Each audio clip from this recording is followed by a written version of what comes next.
Good morning बच्चों। Hindi grammar में हम स्टार्ट करेंगे अपना नया चैप्टर 5, जिसका नाम है शब्द रचना। और इस शब्द रचना के चैप्टर में हमको दो चीज़ें पढ़नी हैं। पहला है उपसर्ग और प्रत्यय और दूसरा है समास। तो सबसे पहले हमने उपसर्ग और प्रत्यय लिया है और ये इस चैप्टर का पार्ट 1 है। ठीक है, तो चलिए इस चैप्टर को समझते हैं और सीखते हैं। देखिए, शब्द रचना को हम इंग्लिश में क्या कहते हैं? Word formation. वर्ड फॉर्मेशन का मतलब क्या होता है? नए शब्दों को फॉर्म करना या नए शब्दों को बनाना।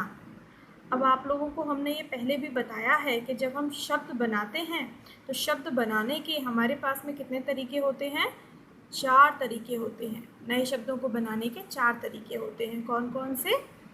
पहला, हम 2 शब्दों की संधि करके नए शब्द बना सकते हैं। दूसरा, हम उपसर्ग के माध्यम से नए शब्द बना सकते हैं। तीसरा, हम प्रत्यय के माध्यम से नए शब्द बना सकते हैं। और चौथा, हम समास के माध्यम से नए शब्द बना सकते हैं। ठीक है, तो ये 4 तरीके हैं जिनसे हम नए शब्दों की रचना कर सकते हैं। अब इसमें से हमने संधि पढ़ लिया है, उपसर्ग और प्रत्यय हम अभी आज से पढ़ना शुरू कर रहे हैं और समास हम बाद में पढ़ेंगे। ठीक है, तो सबसे पहले बात करते हैं ये उपसर्ग और प्रत्यय होते क्या हैं। देखिए, उपसर्ग को हम इंग्लिश में कहते हैं प्रीफिक्स। क्या कहते हैं? प्रीफिक्स। और उपसर्ग का अगर हम विच्छेद करें तो उपसर्ग शब्द भी 2 शब्दों से मिलकर बना हुआ है, जिसमें पहले का मतलब क्या होता है? उप, और दूसरा शब्द क्या है? सर्ग। तो उप और सर्ग इन दोनों का क्या किया गया है? संयोग किया गया है। संयोग करने का मतलब होता है जोड़ना, यानी कि इन दोनों शब्दों को आपस में क्या कर दिया गया है? जोड़ दिया गया है और उप और सर्ग मिलकर नया शब्द बन गया है उपसर्ग। अब इसका मतलब क्या होता है? देखिए, उप का मतलब होता है छोटा और सर्ग का मतलब होता है टुकड़ा, यानी कि एक छोटा सा टुकड़ा। तो उपसर्ग का मतलब क्या हुआ? एक छोटा सा टुकड़ा। ठीक है, अब प्रत्यय की अगर हम बात कर लेते हैं तो प्रत्यय को इंग्लिश में बोलते हैं सफिक्स। उपसर्ग को क्या बोलते हैं? प्रीफिक्स। और प्रत्यय को क्या बोलते हैं? सफिक्स। अब प्रत्यय शब्द को भी अगर हम तोड़ें तो ये 2 शब्दों से मिलकर बना हुआ है, प्रति प्लस अय। प्रति और अय मिलकर बन गया प्रत्यय। कैसे? क्योंकि प्रति और अय 2 शब्द हैं और इन दोनों शब्दों को जोड़ने में, देखिए यहाँ हमने संयोग किया था, यानी कि हमने सीधा सीधा इन दोनों को जोड़ दिया था। लेकिन यहाँ जोड़ने में किसका प्रयोग हुआ है? संधि का प्रयोग हुआ है। और वो कौन सी संधि का प्रयोग हुआ है? यण संधि का प्रयोग हुआ है। यण संधि आपको याद आ रही होगी, क्या होती है? देखिए यहाँ पर प्रति, ता पर छोटी की मात्रा लगी है, और अ, यानी कि ई का संयोग जब अ से होगा तो क्या बनता है? य बनता है। क्या बनता है? या बनता है। और या बनने से क्या हुआ? ता तो रह गया आधा, तो ता हो गया आधा, और ई और अ होकर हो गए, मिलकर हो गए या, तो एक और या आ गया, और एक या पहले से था तो एक और आ, एक और या यहाँ पे आ गया। तो शब्द क्या बन गया? प्रत्यय। इंग्लिश में सफिक्स। किन शब्दों से मिलकर बना हुआ है? प्रति प्लस अय। संधि कौन सी है? यण संधि। और इसका मतलब क्या होता है? इसका मतलब होता है पीछे आना। तो प्रीफिक्स क्या होते हैं? एक छोटे सा टुकड़ा होते हैं, शब्द का एक छोटा सा टुकड़ा होते हैं, जो कहाँ आते हैं? आगे आते हैं। प्रत्यय क्या होते हैं? वो भी एक टुकड़ा ही होते हैं, लेकिन जो कहाँ होते हैं? वो पीछे आते हैं। तो यहाँ से 2 चीज़ें हमको पता चली हैं। उपसर्ग को इंग्लिश में प्रीफिक्स कहते हैं और प्रत्यय को इंग्लिश में सफिक्स कहते हैं। उपसर्ग 2 शब्दों से मिलकर बने हुए हैं, उप और सर्ग, और प्रत्यय भी 2 शब्दों से मिलकर बना हुआ है, प्रति प्लस अय।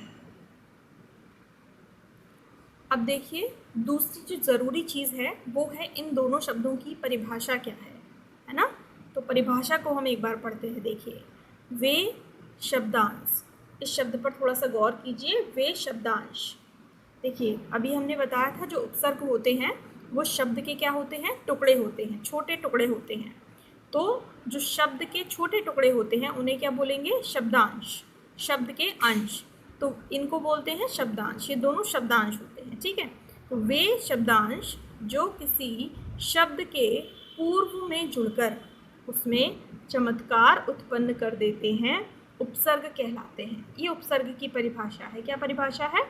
कि उपसर्ग वे शब्दांश होते हैं जो किसी शब्द के, ठीक है, जो किसी शब्द के पूर्व में जुड़ जाते हैं और पूर्व में जुड़ने के बाद उसमें चमत्कार उत्पन्न कर देते हैं। अब चमत्कार उत्पन्न करने का क्या मतलब है? चमत्कार उत्पन्न करने का मतलब है कि जब वो किसी शब्द के पहले जुड़ जाएंगे, जब वो किसी शब्द के पूर्व में जुड़ जाएंगे, तो वो क्या कर सकते हैं? वो 3 काम कर सकते हैं। कौन कौन से?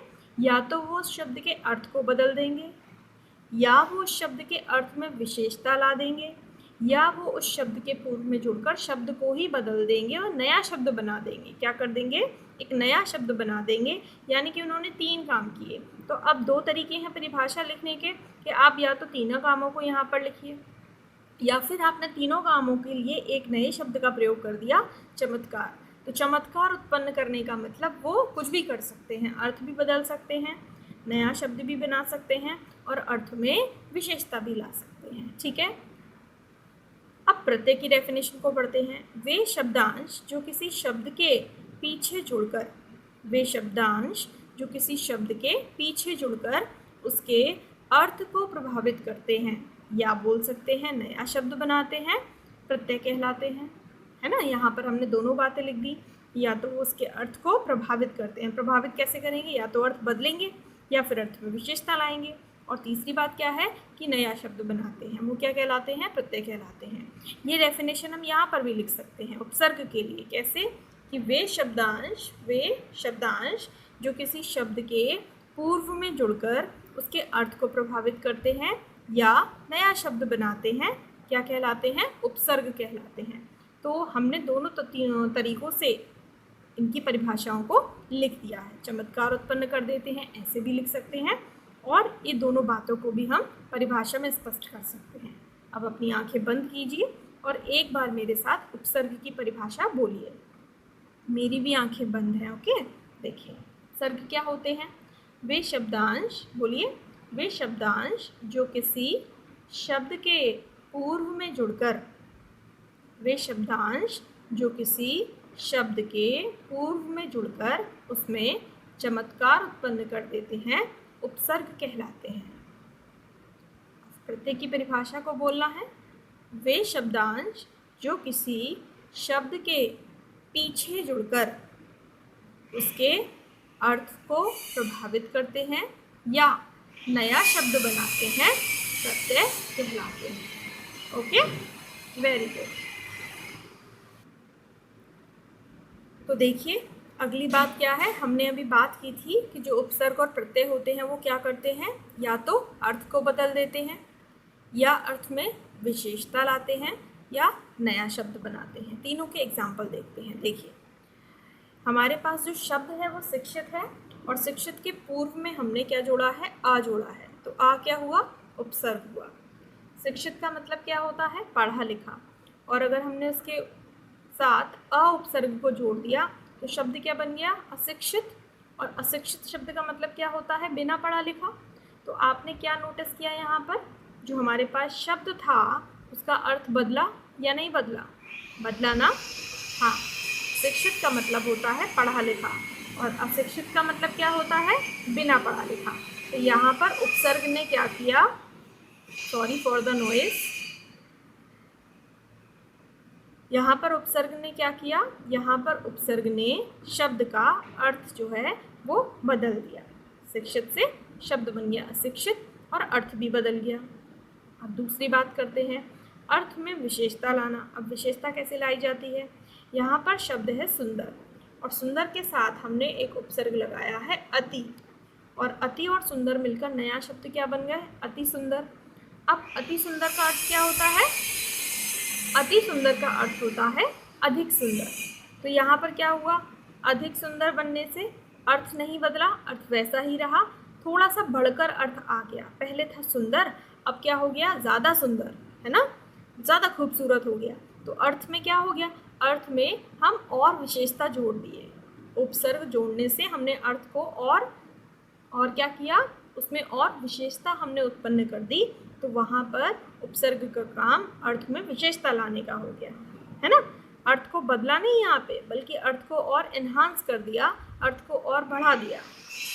अब तीसरी बात क्या थी? नया शब्द बनाना।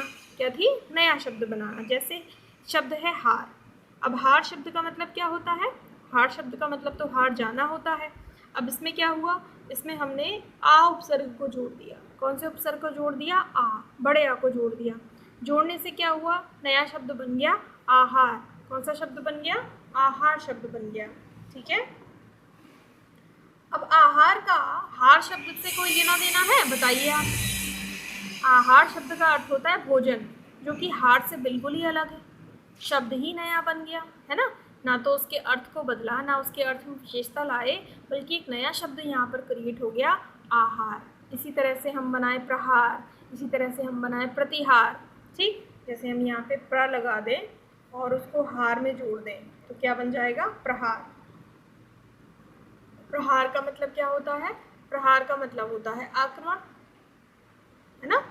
इससे क्या देख रहे हैं आप कि हमारे पास शब्द हार ही है, उपसर्ग बदल दिया, यहाँ पर आ लगा दिया, यहाँ पर प्र लगा दिया, और आ और प्र उपसर्ग लगाने से क्या हुआ? शब्द ही पूरी तरह से चेंज हो गए, नए शब्द बन गए, और उन दोनों का जो अर्थ है वो भी बिल्कुल पूरी तरह से अलग है ना। तो यहाँ पर क्या चीज़ हमको समझ में आती है? यहाँ पर एक बात हमको अच्छे से समझ में आती है कि उपसर्ग और प्रत्यय दोनों का काम क्या होता है? दोनों का काम होता है, जो शब्द हमने लिया है, मूल शब्द जो हमारा है, या तो वो उसके अर्थ को बदल देते हैं, या फिर वो उसके अर्थ में विशेषता ला देते हैं, या फिर वो एक नया ही शब्द बना देते हैं। ठीक है। अब आगे की बात करते हैं। अगले पॉइंट में क्या है? देखिए, ये शब्दांश होते हैं। उपसर्ग और प्रत्यय शब्द नहीं होते हैं, उपसर्ग और प्रत्यय शब्दांश होते हैं। इनका कोई स्वतंत्र अर्थ नहीं होता है, यानी कि जो भी शब्दांश होंगे उनका अपना कोई स्वतंत्र अर्थ नहीं होता है। अर्थ वो कब देते हैं? या तो वो शब्द के आगे लगकर अपना अर्थ देते हैं, या फिर वो शब्द के पीछे लगकर अपना अर्थ देते हैं, और ना ही इनका प्रयोग वाक्य में स्वतंत्र रूप से किया जाता है। हम चाहें, हम सोचें ऐसा कि हम उस उपसर्ग और प्रत्यय को अपने खुद के रूप में ही, यानी कि केवल उपसर्ग के रूप में या प्रत्यय के रूप में ही किसी भी वाक्य में या भाषा में इस्तेमाल करें, तो ऐसा हम नहीं कर सकते। तो तीन बातें यहाँ पर ज़रूरी हैं सीखने की। वो क्या है कि उपसर्ग और प्रत्यय दोनों ही शब्दांश होते हैं, इनका अपना कोई स्वतंत्र अर्थ नहीं होता है, और ना ही इनका प्रयोग हम भाषा में स्वतंत्र रूप से कर सकते हैं। ठीक है। जैसे सबसे पहली बात, ये शब्दांश होते हैं। शब्द का मतलब, शब्दांश किससे बना है? शब्द से और अंश से, यानी कि ये शब्द नहीं होते हैं, ये शब्द के भी टुकड़े होते हैं। ठीक, जैसे एक उपसर्ग है आ एक उपसर्ग है जिसका मतलब होता है नहीं। आ एक उपसर्ग है जिसका अर्थ क्या होता है? नहीं। अब हमने यहाँ पर एक उदाहरण लिया। देखिए उदाहरण क्या है? उदाहरण है सुरेश ज्ञानी पुरुष है। सुरेश ज्ञानी पुरुष है, ये एक उदाहरण है। अब इस सेंटेंस को हमको ऐसे लिखना है, सुरेश ज्ञानी पुरुष नहीं है, तो हमने यहाँ पर क्या एक और शब्द जोड़ दिया? नहीं, है ना। अब नहीं का जो उपसर्ग होता है, नहीं अर्थ देने वाला, वो क्या होता है? आ होता है। तो क्या हम इस सेंटेंस को ऐसे लिख सकते हैं, या आपने कभी कहीं ऐसे लिखा देखा है कि सुरेश ज्ञानी पुरुष अ है? आप सोच के देखिए, सुरेश ज्ञानी पुरुष नहीं है, ऐसे लिखा जा सकता है, लेकिन क्या इसको ऐसे भी लिख सकते हैं, सुरेश ज्ञानी पुरुष अ है? नहीं लिख सकते। यानी कि ये नहीं का अर्थ ज़रूर देते हैं, लेकिन ये नहीं के लिए प्रयोग कभी नहीं होंगे, है ना। तो अब प्रयोग कैसे होंगे? प्रयोग होंगे या तो शब्द के आगे लगकर या फिर शब्द के पीछे लगकर। जैसे हमने लिख दिया यहाँ पर सुरेश अज्ञानी पुरुष है, तो अब ज्ञानी के आगे लगा दिया आ, तो अब यहाँ पर ये अपना कौन सा अर्थ देंगे? अब यहाँ पर ये अपना नहीं वाला अर्थ देंगे, क्योंकि अब इस सेंटेंस का मतलब वही हो जाएगा कि सुरेश ज्ञानी पुरुष नहीं है। तो बात हमको क्या समझ में आ रही है? बात हमको ये समझ में आ रही है कि जो उपसर्ग और प्रत्यय होते हैं वो शब्दांश होते हैं, इनका कोई स्वतंत्र अर्थ नहीं होता है, और इनका प्रयोग भी हम वाक्य में स्वतंत्र रूप से नहीं करते हैं। इनका अर्थ केवल और केवल तभी सार्थक होता है जब ये किसी शब्द के पहले जुड़ते हैं या फिर किसी शब्द के बाद में जुड़ते हैं। अकेले इनका कोई अर्थ नहीं निकलता है। ठीक है। अगली बात जो हमें सीखनी है,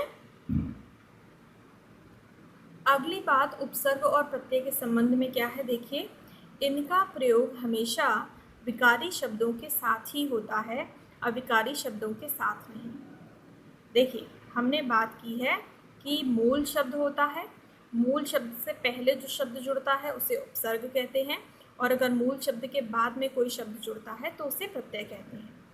एक शब्द के आगे जुड़ने वाले शब्दों को उपसर्ग कहते हैं और उसके पीछे जुड़ने वाले शब्दों को प्रत्यय कहते हैं। अब बात यहाँ पर ये हम कर रहे हैं कि जो मूल शब्द है, हमको कैसे पता चलेगा कि हम किस शब्द में उपसर्ग जोड़ सकते हैं और किस शब्द में प्रत्यय जोड़ सकते हैं। तो इसका एक तरीका है, और वो तरीका हमसे ये कहता है कि जो मूल शब्द होते हैं वो हमेशा विकारी शब्द ही होते हैं, अविकारी शब्द नहीं होते हैं। यानी कि हम केवल और केवल विकारी शब्दों के साथ ही उपसर्ग को जोड़ सकते हैं या प्रत्यय को जोड़ सकते हैं, अविकारी शब्दों के साथ हम इनको नहीं जोड़ सकते हैं। विकारी शब्द जैसे संज्ञा जो होती हैं उनके साथ जोड़ सकते हैं, सर्वनामों के साथ जोड़ सकते हैं, क्रिया के साथ जोड़ सकते हैं, या विशेषण शब्दों के साथ हम उपसर्ग और प्रत्यय को जोड़ सकते हैं। हम क्रिया विशेषण, संबंध बोधक, समुच्चय बोधक या विस्मयादि बोधक आदि शब्दों के साथ उपसर्ग और प्रत्यय का मिलन नहीं करवाते हैं। तो ये इम्पॉर्टेंट पॉइंट है कि इनका प्रयोग हमेशा विकारी शब्दों के साथ में होता है, अविकारी शब्दों के साथ में नहीं होता है। तो अब आपको ये खोजने में आसानी हो जाएगी कि मूल शब्द कौन सा होगा। अगर वो संज्ञा, सर्वनाम, क्रिया या विशेषण में से कोई शब्द है तो वो मूल शब्द हो सकता है, अन्यथा नहीं हो सकता है। ठीक है। अब आगे जो ज़रूरी चीज़ है सीखने की वो क्या है कि जब उपसर्ग का योग होता है तो उपसर्ग के योग में संधि, संयोग या समास तीनों ही हो सकते हैं। कहने का मतलब क्या है, जब हम मूल शब्द के साथ किसी उपसर्ग को जोड़ते हैं तो दो शब्द हमें मिल गए, एक उपसर्ग मिल गया और एक मूल शब्द मिल गया। जब हम इन दोनों शब्दों को जोड़ेंगे तो क्या होगा, या तो ये संधि के द्वारा जुड़ रहे होंगे, या फिर ये सीधे संयोग के द्वारा जुड़ रहे होंगे, या फिर ये समास के द्वारा जुड़ रहे होंगे। जैसे हमने दो शब्द लिए, प्रति और एक। अब इसमें जो एक है वो मूल शब्द है, एक जो है ना वो मूल शब्द है, और जो प्रति है वो क्या है, उपसर्ग है। क्या है, उपसर्ग है।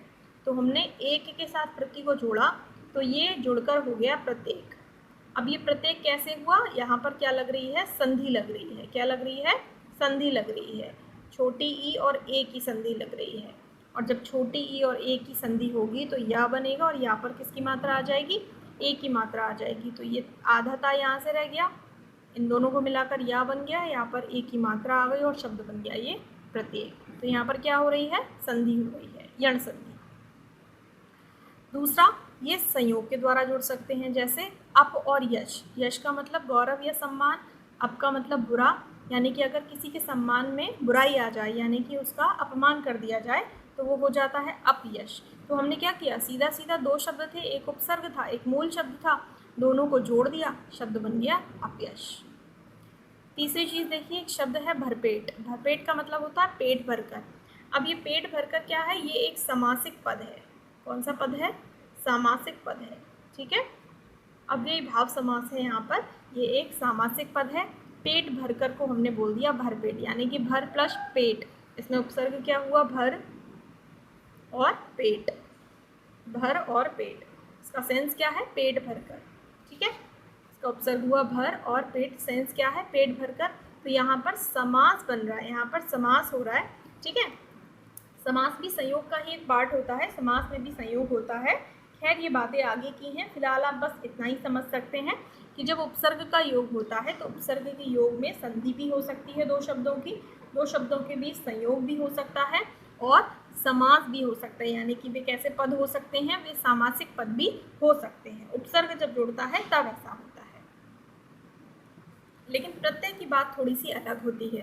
प्रत्यय के योग में संधि नहीं होती है, इनके योग में केवल संयोग एवं समास होता है। क्या होता है, समास होता है। यानी कि उपसर्ग की बात अगर आप करें तो उपसर्ग के योग से संधि, समास और संयोग तीनों हो सकते हैं। और अगर हम प्रत्यय की बात करें तो प्रत्यय में संधि नहीं होती है। संधि को याद रखिएगा, प्रत्यय जब लगते हैं शब्दों के पीछे तो संधि कभी नहीं होगी, या तो संयोग होगा या फिर समास होगा।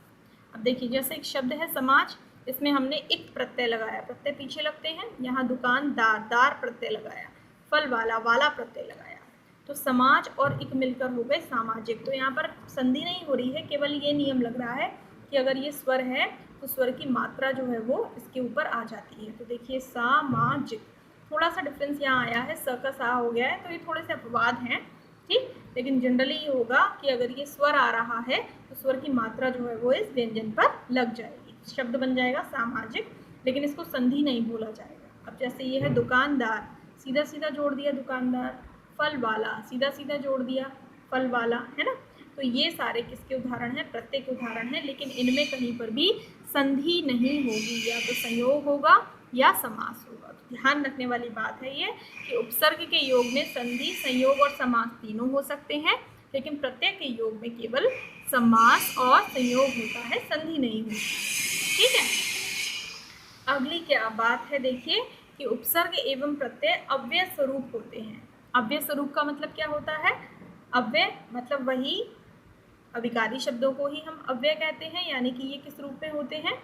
ये अविकारी शब्दों के रूप में ही प्रयोग होते हैं। ये अविकारी शब्द नहीं होते हैं, लेकिन ये अविकारी के जैसे होते हैं। जैसे अविकारी शब्दों में हम कोई परिवर्तन नहीं कर सकते हैं, उनका लिंग, वचन, काल, कारक कुछ नहीं बदल सकते हैं, उसी तरह से उपसर्ग और प्रत्यय का भी हम लिंग, वचन, काल, कारक कुछ नहीं बदल सकते हैं। इसलिए कैसे होते हैं?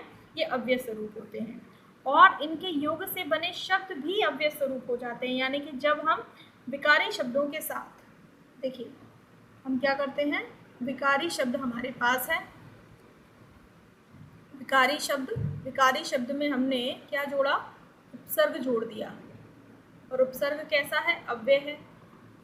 तो अब इनको जोड़कर जो नया शब्द बनेगा, इनके जोड़ से जो नया शब्द बनेगा, वो नया शब्द भी क्या होगा? अव्यय स्वरूप ही होगा। क्या होगा? अव्यय स्वरूप ही होगा, यानी कि विकारी शब्दों को भी इन्होंने क्या कर दिया? अव्यय बना दिया। इसी तरीके से अगर हम बात करें विकारी शब्द, और विकारी शब्द में जोड़ दिया हमने प्रत्यय। क्या जोड़ दिया? प्रत्यय। और प्रत्यय कैसा है? अव्यय स्वरूप है। प्रत्यय कैसा है? अव्यय स्वरूप है। तो ये जुड़कर क्या हुआ? नया शब्द बना। और नया शब्द कैसा हो गया? नया शब्द भी अव्यय स्वरूप ही हो गया, ठीक है। तो इम्पॉर्टेंट चीज़ क्या है कि उपसर्ग और प्रत्यय जुड़ते तो विकारी शब्दों के साथ हैं, लेकिन जब ये विकारी शब्दों के साथ जुड़ जाते हैं, तो जुड़ने के बाद ये उन शब्दों को भी कैसा बना देते हैं? जुड़ने के बाद ये उन शब्दों को भी अविकारी बना देते हैं या अव्यय स्वरूप बना देते हैं, ठीक है। ये बात हमारी इम्पॉर्टेंट थी जो आपने यहाँ से सीखी है। तो ये आज हमने एक डिफरेंस लेकर पढ़ा है कि उपसर्ग और प्रत्यय में समानताएं क्या होती हैं, उपसर्ग और प्रत्यय में अंतर क्या होते हैं। अभी हमने उदाहरण की बात नहीं की है, अगले वीडियो में हम इनके उदाहरण की भी बात करेंगे। तब तक आप इस वीडियो को फिर से देखिए, एक बार फिर से समझिए, और अगर कोई भी प्रॉब्लम है, कुछ भी समझ में नहीं आता है, तो नीचे जो कमेंट सेक्शन होता है उसमें अपना क्वेश्चन हमको लिखकर भेजिए। हम कोशिश करेंगे कि आपके सभी सवालों के सही जवाब लिखकर आपको भेज सकें, ठीक है। Till then take care of yourself. Next video में फिर मिलेंगे। Bye bye.